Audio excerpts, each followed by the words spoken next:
When I was 10 years old, my mother gave me an old Kodak Brownie camera. I was disappointed because it looked like a box with a hole in it. I didn't realize how this simple box revolutionized photography, that it changed the way American families think of themselves and recall their own histories.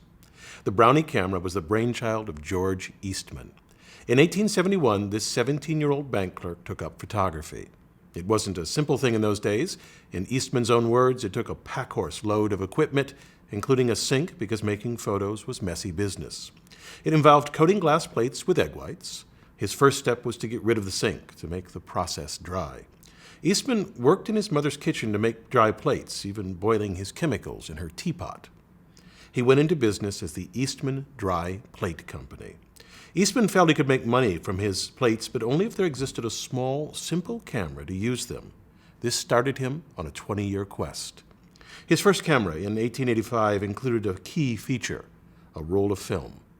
Eastman took coatings from his dry glass plates and transferred it to flexible paper. Although it was now inconvenient to take pictures, it cost $45 for the camera, an exorbitant price in 1885. Over the next 3 years, Eastman improved his camera, but it still cost $25, again too much, although it carried for the first time one of the greatest trademark names ever.